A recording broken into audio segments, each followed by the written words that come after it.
Hello, I'm Elly Johnson and welcome to the Truth Revolution interview series.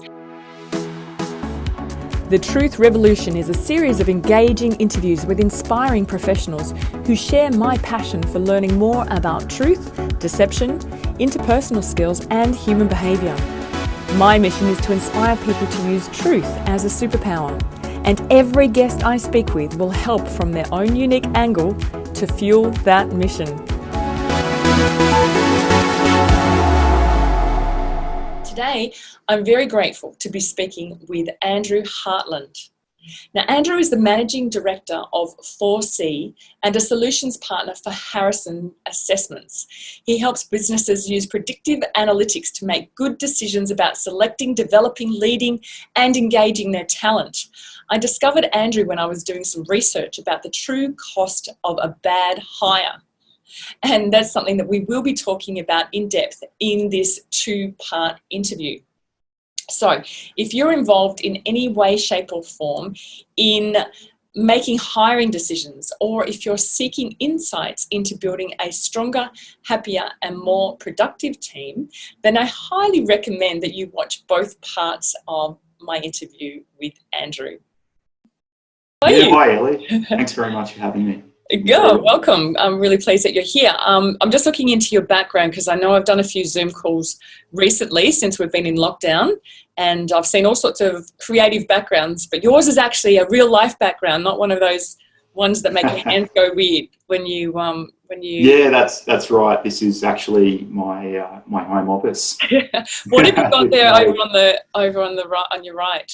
Yeah, my various Wallabies memorabilia, of which I am a tragic, rusted-on fan, long-suffering fan, I would say. Yes, okay. Well, I'm an AFL girl, so I know nothing about any other sport apart from AFL, so can't even have a conversation with you about that.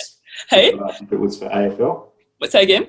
I guess I'd go Lions if it was AFL. Oh, okay. Melbourne Demons, Mighty Demons for me. So, So Andrew, I'm so glad you're here today. We had a chat the other day. We actually only recently met each other, and I stumbled across you. Some of the work that I do, as you know, a lot of the work I do is teaching people interviewing skills with a focus on more truth and less lies. Mm-hmm. And one of the sectors I work in is around employment and recruitment and hiring managers and people that are conducting interviews regularly as part of their core role and responsibility, or even occasionally. So they do all sorts of other things, and then when they need to hire staff, they perhaps even get a HR team or external recruitment agency to help them, but then they're tasked with interviewing their final two or the final three.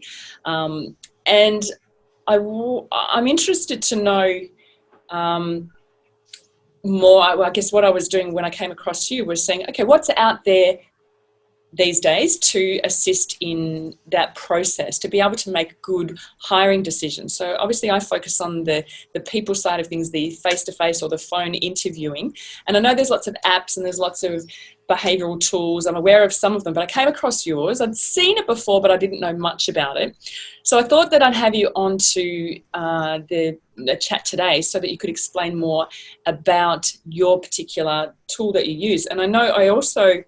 I was asking the question, I was doing some sums on what does it really cost when you get it wrong, when you hire poorly, when you choose the wrong person and that person is then stuck in the organisation and hard to get rid of, what's the true cost of that? And I know that you've got a tool that you've created that can help to estimate that. So I think that's really important, and my passion is to help people to get it right more often through behavioural awareness and interview skills and being able to read people and know how to conduct effective interviews to get the information that you need to make wise decisions. So when I crossed paths with you, I said, can I do it? Can I do your behavioural assessment tool? And you said, yes, you can. So can I throw over to you and tell me a little bit about what you do and why you do it and what the tools are that you have and how that can help people to make wise hiring decisions? So sure, Elly. Absolutely. I really appreciated your call. It's one of the areas that I'm very passionate about. I think recruitment is one of these absolutely core skills in business, and no one teaches you it. And you're just sort of expected to know what to do. And it's pretty crazy when you think about it and the impact it has on your business. Yeah. Now, the thing you talked about was the cost of bad hires calculator. I personally believe it's the biggest hidden cost in business by a long way. And it's mainly because it's intangibles. It's not the direct costs of paying for an add-on seat or the like. It's all the intangibles that come from getting it wrong. And combined with that, if you get it right, the increased output and productivity that a really great worker has, there's a huge difference between getting it right and getting it wrong. Yes. And we really should be putting a lot more emphasis on using tools and your behavioural approach to make better decisions. Not perfect decisions, that doesn't exist. We can certainly load the dice in our favour and have a much more systematic approach to that's a good way to put it, just to recognise we're not always going to get it right, and that somebody that seems right for a position may have been right at the time and then it doesn't work out, or they change their mind, or they get a better offer. But we're talking about decisions where if we were armed with more information, we would have made a different decision. That's right. So that could be at the interview stage, it could be in using behavioural analysis tools such as yours. So, okay, so what tell us about the crux of your tools? What's I'll show you the cost of bad hires calculator in a little bit. Okay. But what we use, and I think what's really helpful is for organisations rather, to actually think, what does this job involve? What are they going to be doing on a day-to-day basis? And how am I going to measure success in that role? And I think far too often people just, they put an ad, they read some CVs, they pick someone they like and hope it works out. Yeah. And it's, I used to do the same thing myself. We all did, really. We're not trained to hire. It's crazy. So, if you're a operational manager, you might do it a couple of times a year. You don't get very good at it because you don't know what you're doing. Yeah. And as we said, it's very expensive. So the technology we use is called Harrison assessments. It's a behavioural assessment primarily, but we're also looking at three elements. We want to understand what are the key elements in this job. So there's eligibility, which is skills, experience, qualifications, all those things you typically look for in a CV, but we're going to have a process of actually ranking and scoring these. And what we want to try and avoid as much as possible is having these binary decisions where, someone arbitrarily makes up that they need 5 years experience for this role and someone's got 3 years experience, so we rule them out. That's crazy. They might be perfect in every other measure, but they've got this tiny bit less than experience. We want to avoid those binary decisions. So we're looking at these as eligibility, skills, quals, experience. Then we're looking at suitability, and that's behavioural fit. And what it comes down to is essentially, what do they like doing? The psychs, we call it enjoyment performance theory, but the rest of us can just call it common sense, which is people who like doing things tend to do it more often. They tend to get better at it, and it gives them positive feedback. And so if you can get people that actually like the core tasks involved in that job, then they're much more likely to be successful. Conversely, if you hire people who actually don't like doing what they need to do on a day-to-day basis, no matter how smart they are, they're highly likely to just have an absolute gutful of it. Maybe they can keep themselves doing it for 6 months or 12 months, but after that, their engagement's just going to plummet, because you can only force yourself to do something you don't want to do for so long. That's it. Then we're going to have people having fake sickies and not showing up, or just the productivity is not going to be there. And we know that some people, because they want a job, will put forward their resume, their presentation, their desires in a way that sometimes is not completely truthful, because they just need a job. They need a job. And yes, I could do this job and I'm going to talk my way into it because I really need a job, versus somebody that wants a job but has a passion for that particular job, or has as you say, a high level of enjoyment for the tasks involved in that job. They're more likely to stay longer and fit in with the team a whole lot better. Yeah, well, it's a really fascinating aspect, and particularly the work you're doing. People do be deceptive when they're trying to get a job. They want the job. I think one of the challenges we face is in the modern world where you can apply for a job just by clicking a button. Mm-hmm. There's really not much reason not to apply. And so we sometimes get people from organisations saying, "Hey, you've got this 25-minute assessment. Isn't that a barrier to people applying?" Mm-hmm. And we'd always respond, and as you know, is, well, if they can't be bothered doing a 25-minute assessment, they're probably not very interested in doing the job.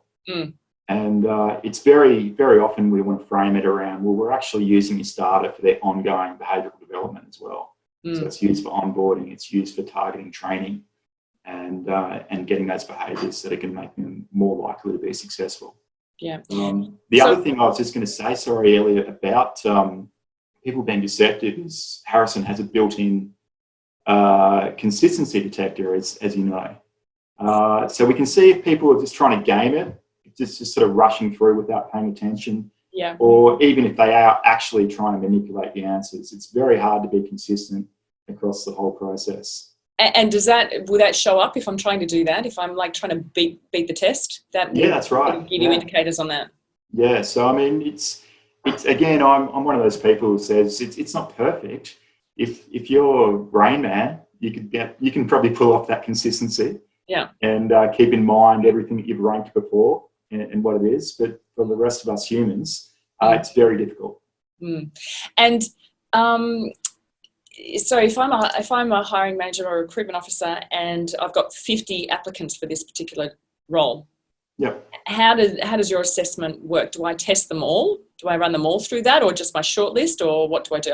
Obviously, I'm going to probably boot out resumes that just don't even make the grade, the base level grade. But how does it work? What do I do? Yeah. Well, thanks, Elly. There's a whole lot of different ways of going through it. Ideally, we want every single candidate to go through the process. Generally, they'll get a free report called Your Greatest Strengths, which is this really positive report that just talks about stuff they're good at. So every candidate would receive that. It's great for the employer branding. They'd all go through it. We'd shortlist them based on their eligibility, suitability, and if required for the job, cognitive ability, problem solving and thinking. And one of the things I think is interesting about Harrison is this. It seems like semantics, but we're trying to screen people in instead of just trying to make this list as quickly as possible and sort of going ruling them out on arbitrary decisions. We're actually trying to find as many people as we can who fit the key criteria we're looking at. And I think that's a good distinction. I liked it when you mentioned that before when we spoke on the phone, trying to screen people in rather than just going, you're out. And as you said before, you don't have 5 years experience in this. You don't have this. You don't have this. You don't have this.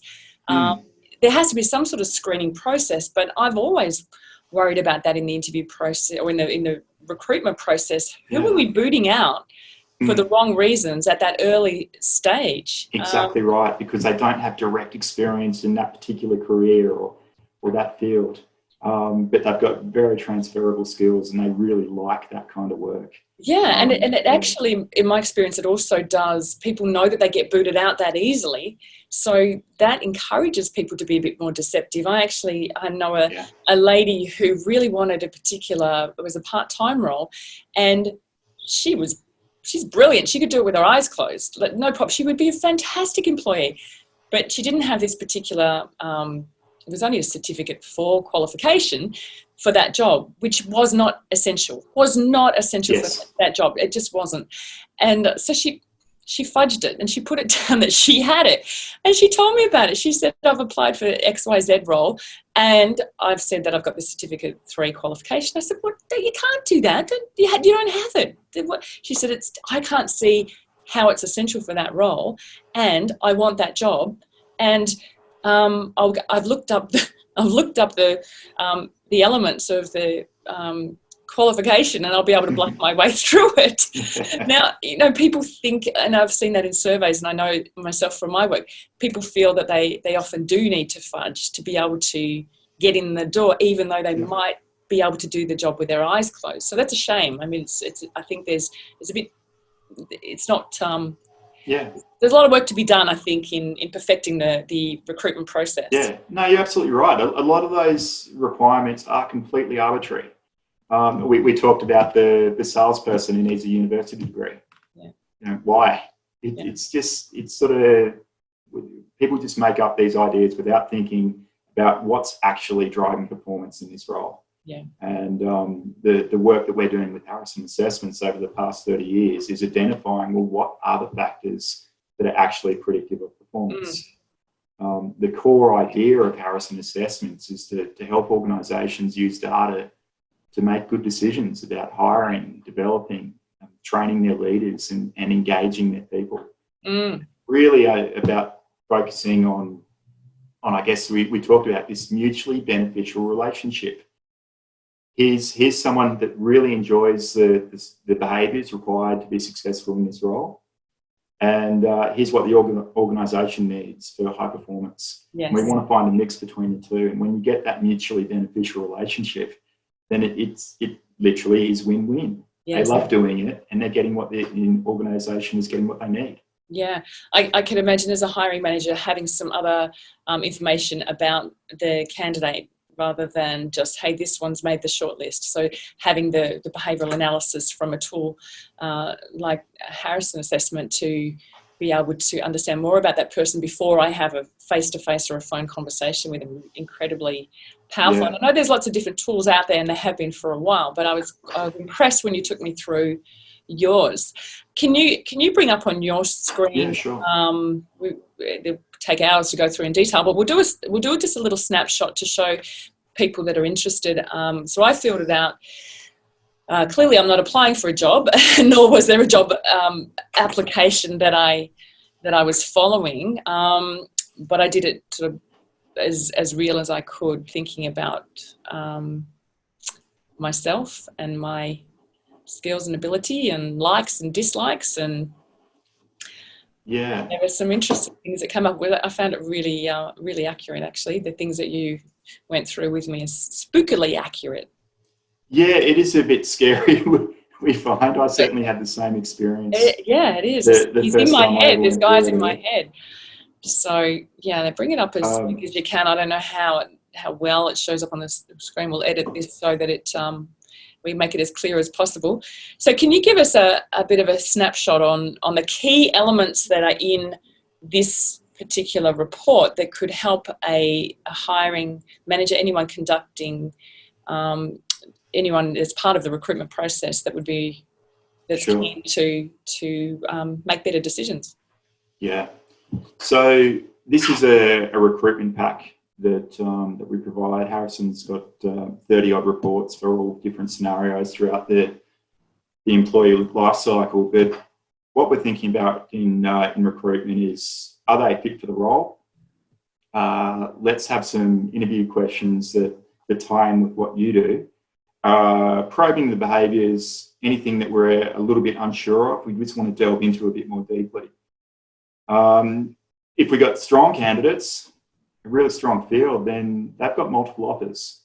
We need to know what they want and be able to help attract them to this role. And very important for the truth side of things, that the organisation is telling the truth as well. Yeah. If they're not going to have these opportunities, don't say they are, because they're not going to hang around. Yeah.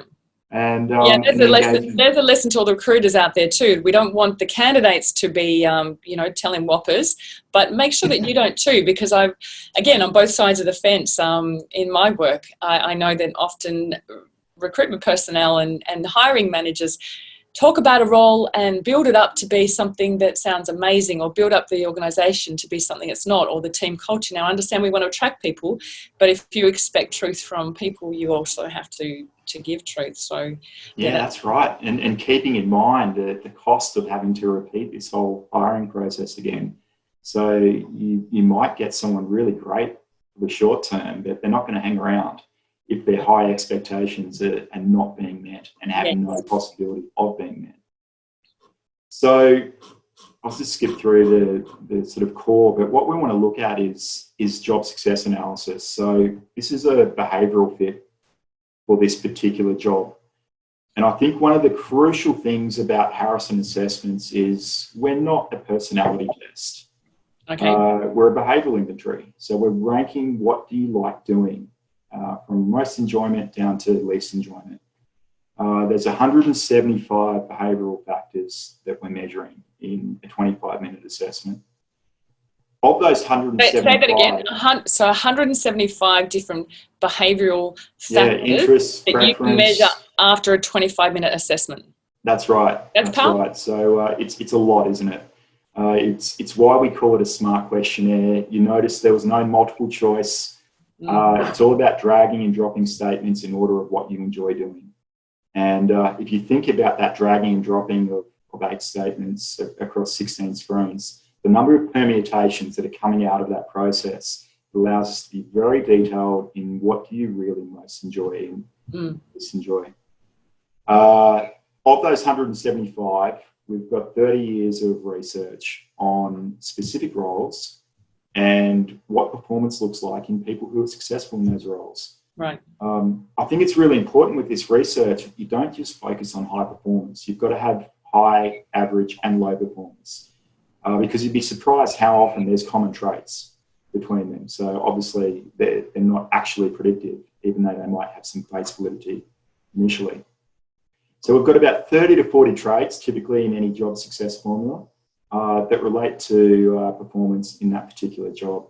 And they're in order of importance. So what we're going to give you is an overall score in terms of that individual's fit or behavioural fit for that role, the percentage of suitability. In this case, Elly, we're measuring you against an employee recruitment and selection specialist, which isn't actually your job, of course, but it'll be something. 76%, yay, I can do it. But yeah, you're a decent fit for this work. You enjoy most of it. And we actually say that you're 3 times more likely to be successful if you enjoy at least 75% of the main tasks involved on a day-to-day basis. And 3 times more likely to be successful in your job if you enjoy at least 75% on this scale. Yeah, of the main tasks that you're doing on a day-to-day basis. And it's basically, I like doing most of my job. That's the way to think about it. We can all do little bits that we don't like as long as it's not constant. We've got the willpower to do things we don't want to do. It's just if we have to do stuff we don't want to do all the time, it's exhausting. Yes. It's not very fun for humans, as the funny animals we are, to force ourselves to do things we don't want to do. We are funny creatures, aren't we? So take me through maybe, sort of 2 or 3 of the 3 or 4 of the main areas that are to give people just a snapshot of the benefits. Yeah, absolutely. So what we're doing is a weighted algorithm. So the way to think about it is we're measuring the traits that are most important for this specific job based on our research. So for this recruitment and an employment specialist, the most important task, our behavioural preference, is being able to take initiative. So being able to see what's necessary to be accomplished and to proceed on one's own. We have a short narrative about how that applies to the individual, their raw score out of 10. And then we've got this impact bar. And what you're going to see in the middle is no impact. And then a very strong impact and a very negative impact. And so the way to think about this is no impact. Look, we're probably looking for around an 8. It's something you're going to need to be doing a lot in this job, is being able to see what needs to be done and be able to actually take initiative and proceed on your own. Yeah. And your score is a 9.5, so it's having a substantial positive impact on this overall score. And so if you think about it, it's this weighted algorithm. These traits and behaviours that are up the top have a higher weighting and more impact on what this behavioural fit's going to be. The next one is analytical. And you've got a mid-range score here. It's not a strong preference. You don't avoid it either. It's just, I can do it. I don't have to do it. And it's just slightly below what we're looking for. We're probably looking for a 6.5. So it's just saying it's yellow. It's not really anything that's going to impact negatively on your work. But because it is one of the higher weightings, we're just saying, yeah, it's a bit of yellow. We just want to delve into that a little bit. Yeah, so that gives us some insights into the types of questions that we might ask in the interview to try and understand that too. Exactly. And that's where I also think that a lot of interviews are conducted just because, you know, here's our list of interview questions and this is what everybody asks, and this is, and I know over the years in lots of different settings, whether it's recruitment or security or intelligence interviewing, I've asked people, why are you asking that question? And if they can't really answer the real why, the guts of what I'm fishing for in that question, then it's either a poor question or they're not ready to ask it. Yeah. Yes, I can ask a question and get an answer, but to really know what am I measuring here? What am I looking for? And because you know, one of the things that this type of report, I guess, helps to filter out is some of our personal biases. Yeah. So, you know, we need to be aware that the questions need to have direction and have meaning, and then be asked in the right way, and then have the right type of follow-up questions, but really have purpose. So I like that. I like that it's going to highlight for me some areas that I can then go on and use when I formulate my questions. Yeah, it's a really good point. And you know, I had this client who talked about, I was always hiring on skills and experience and firing on behaviours and culture fit.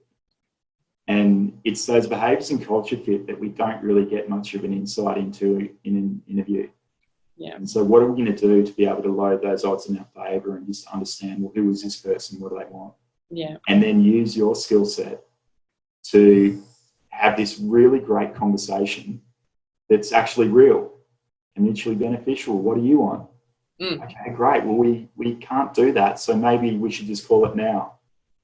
Or vice versa. It's, you know, what do you want? Okay, that's great. We definitely can offer that to you. Yes. Sounds like we're a good fit. And how do we get to that point of having those truthful conversations using your process? Yeah. Yeah. Cool. So what else is it showing me there that I'd most like to know? Yeah, so we're looking at taking initiative, being analytical, optimistic, being able to keep going and take action, interest in psychology, analysing pitfalls, thinking about what can go wrong, being authoritative, willing to take on responsibility for making decisions. Because you're going to be making a lot of decisions about recommending people for hiring, right? Influencing people, being organised, being able to get stuff done. Oh, so I'm low on that, yeah? I'm low on organised. Yeah, I don't know what to say, Elly. I'm far too diplomatic. Okay. I'm kind of organised, like I just, yeah. Yeah, well, it's a funny one. Now, let's explore that now that you're talking about it. Because, yes, you know that it's not a natural go-to behaviour for you, but you're certainly rather competent enough to be able to organise yourself to get stuff done. Yeah. But, I'm a mum. I have to be organised. Exactly. It's not like homeschooling. My wife is really organised. She's making lists for everything. I'm a little bit more like you. And it's very interesting to see that. So just because someone's got a low score doesn't mean they can't do it. But if you had to spend all day organising people and organising things, it would really start to grate. Yeah. And it doesn't mean I can't do it. It just means it's not going to excite me. That's it. It will start to grate. Yeah. People tend to procrastinate around these things that they need to do that they don't want to do, or if they have any ability to, they'll avoid it entirely. Yeah. But if it's part of their job, they'll procrastinate, and it can be. I guess it can have a negative impact on the organisation. It can certainly be inefficient for the individual. The next one is wanting challenge. So it's something that you're really motivated by taking on difficult tasks. In fact, tell me I can't do it, because that's actually going to make you more likely to take it on. Desirable traits. So these were all success traits. They're having both a positive and negative impact. The higher the score, the better. Then we just want to think about desirable traits. And these are things, they're not as important. It's more around the colour. And so you'll notice with these that there's only a negative impact. So the way to think of it is, as long as I've got enough, that's fine. A high score isn't going to boost my performance a lot, but if I have a low score, it could have a negative impact. Okay. And there's a whole heap of those that just provide a little bit of context and colour around the particular role. At the bottom of the report, we're going to have traits to avoid. And one of the interesting things about the questionnaire you would have noticed, Elly, is everything, all the statements that you were ranking were equally positive. It was all, I enjoy doing this, I like doing that. There was nothing that said, I enjoyed shouting at people or any sort of negative social behaviour. Mm. And the interesting thing is, as we talked about last time, was Harrison's ability to identify, I guess, behaviours that can be derailers using paradox theory. And a paradox theory is essentially about getting balance between two behaviours that are seemingly contradictory, but actually when you've got both, they form really positive behaviours. Yes, so say that again. So paradox theory, behaviours that seem contradictory, but when performed together are they actually form ideal behavioural competencies. I'll give you an example. So what's an example we use of a paradox in everyday language? Less is more. Classic example of a paradox. Or if you've got kids, cruel to be kind. We know we've got to actually hold people accountable. We might feel a little bit cruel, but we know that's better for them in the long run. Right. So a classic example in terms of behaviour is around communication. So typically a lot of personality-based tools will look at frankness and diplomacy. Mm-hmm. And they'll think that they're either end of the spectrum on a bipolar scale. Mm-hmm. And the reality is that ideally we want to be both frank and diplomatic. Mm-hmm. We want to be able to say clearly what needs to be said, but we want to do it in a way where people can actually accept it. Mm. And so this is what we're talking about with paradox theory. Now, when they're out of balance, we can start to get real derailing behaviours. Mm-hmm. So someone who's really frank but not very diplomatic, they often tend to be perceived as very blunt. Yes. And it's quite rude by other people. Conversely, someone who's very diplomatic without having frankness, they tend to be a little bit evasive because they focus so much on not being rude and being very diplomatic, or not actually say what they need to say. Yeah, that's it. And of course, if someone's low in both, well, they can't say what they need to say, and they don't really care about the way other people perceive it either. So they tend to just avoid communication entirely. So you think about that, if the role actually requires a lot of communication, the ability to say what needs to be said and do it in a way where people can actually accept it, then they better be bringing that to the party. Yeah, it's fantastic. It's going to be troubling. And you really do need to be a very skilled interviewer to be able to measure that sort of that paradox and those sorts of, that's to think about the questions you would ask and be able to know what sort of answers you're looking for, and then the follow-up questions, and then you've got other biases and other factors involved, like to have a behavioural tool and report behind that to support your interviewing and your decision making. Absolutely. Incredible. I think that whole bias concept that you brought up, I don't think there's anything we can do about it. We are human. Yeah. We are always going to have our own bias. What we can do is use tools like this to take that out of the equation. Yeah. And shortlist people based on their eligibility, their suitability, and if required, their cognitive ability. I'll tell you a quick story. Are you still sharing your screen there, or sure. Are you going through? Yeah. So I'll come back to the biases, because I'll tell you a funny story once you've shown me that, and you come back to the full screen. Sure.